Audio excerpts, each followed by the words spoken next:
Hello बच्चों, आज हम आपके लिए लेकर प्रस्तुत हैं सूर्यकांत त्रिपाठी निराला जी द्वारा रचित कविता अट नहीं रही है। बच्चों, इन्हीं की कविता उत्साह की व्याख्या मैंने अपनी पिछले वीडियो में किया है। उसमें मैंने इनका संक्षिप्त परिचय भी दिया है। आप इनके संक्षिप्त परिचय को आप मेरे पिछले वीडियो में जाकर के देख सकते हैं। तो आते हैं पाठ प्रवेश पर।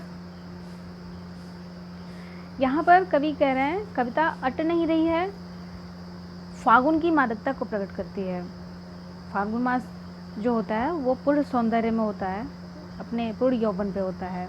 तो उसकी मादकता, मनमोहकता का वर्णन कर रहे हैं इस कविता में। कवि फागुन की सर्वव्यापक सुंदरता को अनेक संदर्भों में देखता है। अनेक संदर्भों में अर्थात जब मन प्रसन्न हो तो हर तरफ फागुन का ही सौंदर्य और उल्लास दिखाई पड़ता है। मन दुखी हो तो चारों तरफ दुखी दिखाई देता है, सब कुछ सूखा सूखा सा दिखाई देता है। और जब मन खुश हो तो चारों तरफ फाल्गुन जैसा ही दृश्य दिखाई देता है।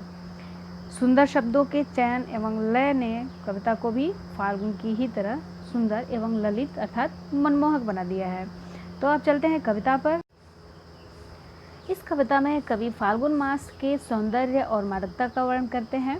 फाल्गुन मास अर्थात फरवरी के मध्य से मार्च के मध्य तक का समय, उस समय प्रकृति अपने पूर्ण सौंदर्य में होती है और उसी प्रकृति के उस सौंदर्य का और आकर्षण का वर्णन कवि इस कविता में कर रहे हैं। यहाँ पे कवि फाल्गुन मास का जो सौंदर्य है उसका मानवीकरण करते हुए कवि यहाँ कह रहे हैं कि फाल्गुन मास का सौंदर्य इतना अधिक है कि वह तन में सट नहीं रहा। अट नहीं रही है आभा फागुन की तन, सट नहीं रही है आभा, चमक, सौंदर्य। अर्थात यहाँ पे फाल्गुन मास का जो सौंदर्य है वो इतना अधिक है कि वह तन में सट नहीं रही है, अर्थात प्रकृति में समा नहीं रही है। जिधर देखो उधर सिर्फ सौंदर्य और आकर्षण ही दिखाई देता है। कभी आगे कह रहे हैं, कहीं सांस लेते हो घर घर भर देते हो, उड़ने को नभ में तुम पर पर कर देते हो, आँख हटाता हूँ तो हट नहीं रही है, पत्तों से लदी डाल कहीं हरी कहीं लाल, कहीं पड़ी है उर्मे मंद गंध पुष्पमाल, पाट पाट शोभाश्री पट नहीं रही है, आभा फागुन की तन सट नहीं रही है। यहाँ पे कवि कह रहे हैं कहीं सांस लेते हो, यानी कि कवि ये कह रहे हैं कि फाल्गुन मास का जो वातावरण होता है फाल्गुन मास में वो इतना मनमोहक होता है, इतना उसमें मादकता भरी होती है, खुशबू भरा होता है। क्योंकि फाल्गुन मास में चारों तरफ पेड़ पौधे, जितने भी पेड़ हो, चाहे वो पेड़ हो या पौधा हो, किसी भी तरह का वृक्ष हो, उसमें नई नई पत्तियाँ, नए नए फूल खिल जाते हैं। और जाहिर सी बात है कि फूल होगा तो उसमें खुशबू तो होगा ही। तो वो खुशबू चारों तरफ वातावरण में इतना फैल गया है कि कहीं सांस लेते हो घर घर भर देते हो, ऐसा प्रतीत होता है। घर यानी मन की बात कर रहे हैं कभी, कि जैसे ही कोई सांस लेता है तो प्रकृति में इतना खुशबू फैला हुआ, इतना सुगंधित वातावरण है कि मन को एकदम संतुष्ट कर देता है, भर देता है अपनी खुशबू से, अपने सुगंध से। उड़ने को नभ में तुम पर पर कर देते हो।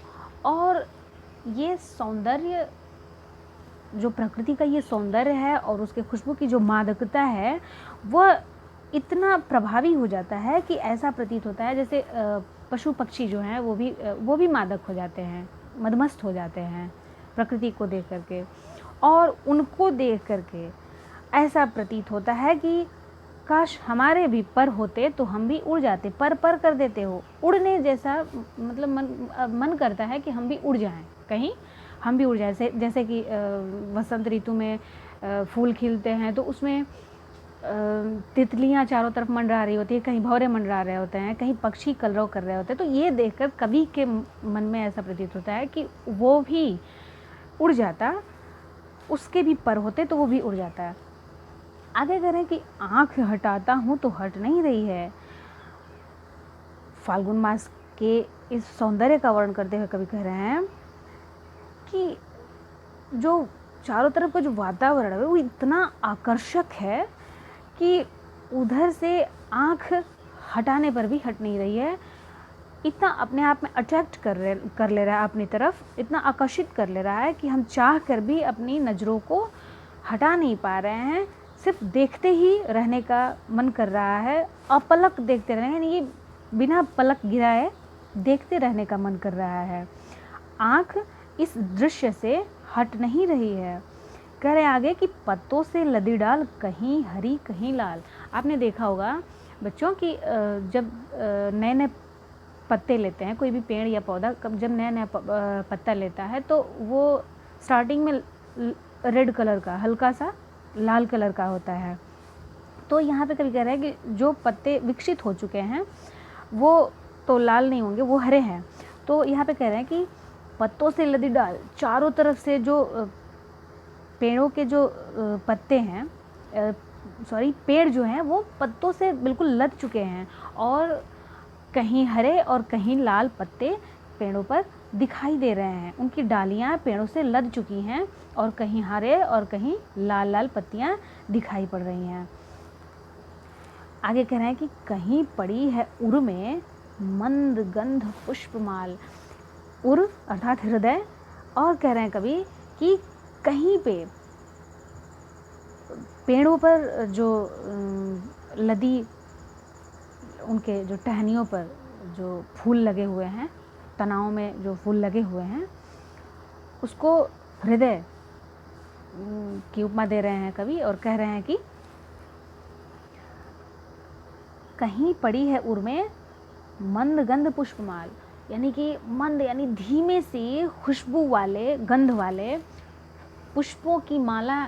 ऐसा प्रतीत होता है जिन पौधों में, जिन पेड़ों में की टहनियों में पुष्प लगे हुए हैं, उनको देख करके ऐसा प्रतीत होता है कि हल्की खुशबू वाले, हल्के सुगंध वाले फूलों की माला उन्होंने अपने हृदय पे धारण किया हुआ है।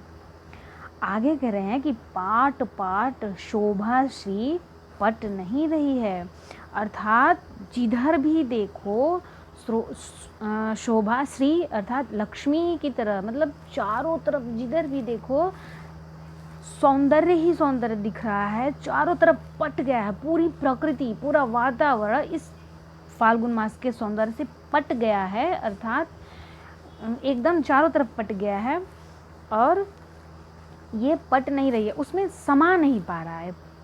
ठीक है, पाट पाट शोभा से, यानी कि चारों तरफ जो प्रकृति का दृश्य है बहुत ही शोभायमान, बहुत ही मनमोहक दिख रहा है और वह इस वातावरण में पट नहीं रहा, अर्थात समा नहीं पा रहा है। तो यहाँ पे कवि इस कविता के द्वारा फाल्गुन मास में जो आकर्षण होता है, जो सौंदर्य होता है, उसका वर्णन किए हैं। तो ये थी कविता निराला जी की अट नहीं रही है। बच्चों, अगर व्याख्या आपको पसंद आया हो तो आप कमेंट में हमें ज़रूर बताइएगा कि ये व्याख्या आपको कैसी लगी।